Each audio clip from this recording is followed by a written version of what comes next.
पत्रकार पोपटलाल मुश्किल में घिर गए हैं। पत्रकार पोपटलाल की हालत ये हो गई है कि उन्हें सब्जी बेचनी पड़ रही है। जी हाँ, पत्रकार पोपटलाल सब्जी वाला बन गए हैं और पत्रकार अपने नाम के सामने लगाने वाले पोपटलाल अब हो सकता है सब्जी वाला पोपटलाल के नाम से जाने जाएं। जैसा कि आपको मालूम है कि पोपटलाल तूफान एक्सप्रेस में काम करते हैं, लेकिन तूफान एक्सप्रेस से पोपटलाल की नौकरी चली गई है। उसकी वजह बड़ी साफ है। उसकी वजह यह है कि तूफान एक्सप्रेस बंद हो चुका है। जी हाँ, तूफान एक्सप्रेस बंद हो चुका है और पोपटलाल सड़क पर आ चुके हैं। कुछ दिनों तक पोपटलाल टेंशन में रहे और अब उन्होंने सब्जी का ठेला खोल लिया है। इस ठेले को वो पूरे मुंबई में घुमाएंगे और आवाज़ लगा लगा कर सब्जी बेचेंगे। इस ठेले का नाम बड़ा जोरदार रखा गया है। इस ठेले का नाम है कुंवारा पोपटलाल सब्जी वाला। जी हाँ, पोपटलाल की सबसे बड़ी टेंशन है उनकी शादी। उनकी शादी नहीं हो पा रही है, बेचारे बहुत ही दुखी हैं। उम्र बीती जा रही है और लड़की नहीं मिल रही है और कुंवारा वर्ड सिर्फ और सिर्फ पोपटलाल के लिए ही बना हुआ है। इसीलिए शायद उन्होंने अपने सब्जी के ठेले का नाम भी रखा है कुंवारा पोपटलाल सब्जी वाला। जब से पोपटलाल की नौकरी गई है, जब से पोपटलाल सड़कों पे आ चुके हैं, उन्होंने न सिर्फ सब्जी बेची है, उन्होंने गैराज में भी काम किया है। उन्होंने सोडी के गैराज में भी काम करने की कोशिश की, उन्होंने जेठालाल के दुकान में भी काम करने की कोशिश की, लेकिन बात नहीं बनी। वो कहते हैं ना, जिसका काम उसी को साजे। भाई पत्रकार पोपटलाल तो भैया पत्रकार हैं, लिखने पढ़ने वाले आदमी हैं। अब भला वो कैसे गैराज में काम कर सकते हैं, कैसे टीवी फ्रिज बेच सकते हैं? तो इसलिए बेचारों की दुकान नहीं चल पाई, नहीं सोडी के वहाँ काम बन पाया और नहीं जेठालाल के वहाँ। और अब पोपटलाल ने ये सोचा कि रोजी रोटी के जुगाड़ में क्यों ना सब्जी वाला बन लिया जाए, क्यों ना सब्जी का ठेला चलाया जाए। तो पोपटलाल गली गली में जा रहे हैं, आवाज़ लगा रहे हैं और सब्जी बेच रहे हैं। पोपटलाल का एक और तर्क भी है सब्जी के ठेले के पीछे। उनका ये कहना है कि भैया अगर कोई लड़की इस बीच उनको मिली जो उनसे शादी करने की इच्छुक होगी तो उस लड़की से भी वो शादी कर लेंगे। मतलब पोपटलाल के दो काम होंगे, एक तो सब्जी बेचकर उनको अर्निंग होगी और उनको कोई लड़की मिली तो हो सकता है उनकी शादी भी हो जाए। भैया पोपटलाल इस तरीके से दिमाग लगाने में बहुत तेज हैं। इस तरीके की ट्रिक्स वो आजमाते ही रहते हैं, आपने देखा भी होगा।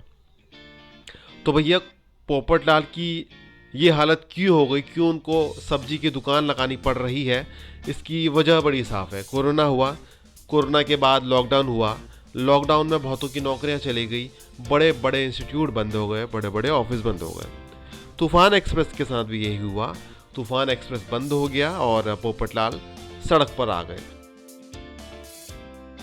पोपटलाल बहुत बड़े पत्रकार हैं। वो कहते हैं कि वो युवा पत्रकार हैं और वो ये भी कहते हैं कि वो गोल्डन क्रो अवार्ड से सम्मानित पत्रकार हैं। वो जब भी अपना इंट्रोडक्शन देते हैं तो इसी नाम से देते हैं, लेकिन इस इंटरनेशनल अखबार की भी बुरे दिन आ गए और गोल्डन क्रो अवार्ड जीतने वाले पत्रकार की भी बुरे दिन आ गए। वो सड़क पर आ गए, ठेली लगा लगा कर सब्जी बेचने लगे। और ये देखना बड़ा दिलचस्प होगा कि पत्रकार पोपटलाल सब्जी जब बेचेंगे तो किस तरीके से बेचेंगे। जो खबर बेचता था, जो न्यूज़ के कारोबार में था, वो सब्जी के कारोबार में आ गया।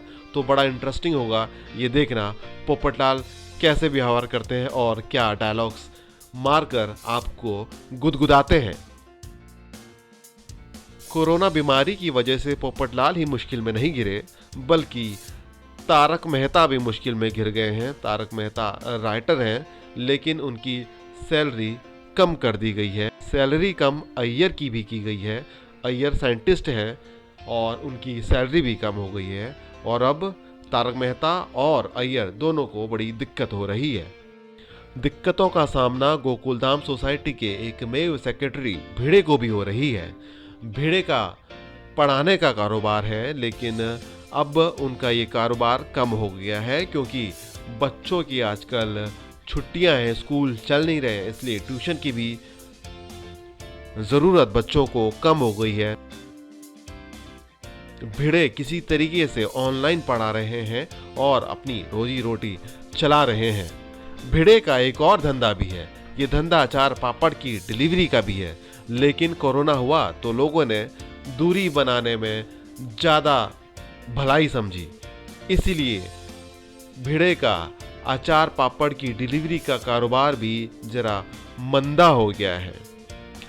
तो अब आप जब तारक मेहता का उल्टा चश्मा देखेंगे तो उसमें आपको सबसे पहले पोपटलाल और फिर तारक मेहता अय्यर और फिर भिड़े के साथ जो दिक्कतें आ रही हैं, इन सब के सामने जो रोजी रोटी का संकट आ रहा है वो आप देखेंगे।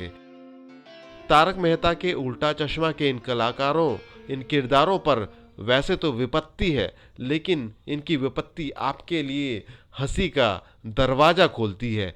अब आप जब भी ये शो देखेंगे तो आपको बहुत हंसी आएगी। ये पात्र हालांकि मुश्किल में घिरे हुए हैं, लेकिन उनकी मुश्किल में भी खुशी छिपी हुई है।